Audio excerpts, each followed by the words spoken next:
বন্ধুসকল সকলোকে আন্তৰিক শুভেচ্ছা জনাই আজিৰ ভিডিঅ'টো আকৌ আৰম্ভ কৰিছোঁ। চিএম ত্ৰিপলে 2.0 যিটো কিস্তি সোনকালে মুকলি কৰি দিলে। কিন্তু ইয়াতে বেমেজালি কৰিলে, ইয়াতে দুৰ্নীতি কৰিলে। কি কৰিলে যে ইয়াতে সাম্প্ৰদায়িকতাৰ এটা ভাৱ উন্মোচন কৰি দিলে অসম চৰকাৰে।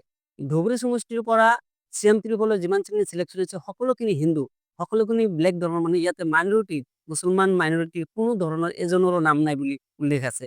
দুৰ্নীতি কৰিলে আমাৰ অসমখন চলিব নেকি? বিশেষকৈ মুছলমান বন্ধুসকলক মই কৈ আছো, এই চৰকাৰ বিজেপি চৰকাৰ থকাকালীন আমাৰ মুছলমান মানুহৰ মুছলমান মাইনৰিটি মানুহে কেতিয়াও চিএম ত্ৰিপলৰ টকা নাপায়। ইয়াৰ আগতে দুইজনে পাইছিল, কিন্তু এইবাৰ যিমানখিনি দুৰ্নীতিৰ অভিযোগ উঠি আহিছে বিজেপি চৰকাৰৰ বিৰুদ্ধে, যিমানখিনি হিন্দু আছে সকলো হিন্দু সম্প্ৰদায়ৰ মানুহকে চিলেকশ্যন কৰিছে, মুছলমান মানুহ এটাও চিলেকশ্যন নাই আমাৰ ধুবুৰী সমষ্টিৰ পৰা।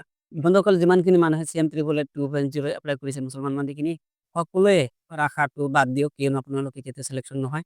আপুনি কোনেও মুছলমান মানুহ চিলেকশ্যন নহ'ব, এইটো একদম 100%। কিয়নো ইয়াতে সাম্প্ৰদায়িকতাৰ এটা সংঘৰ্ষ চলি আছে।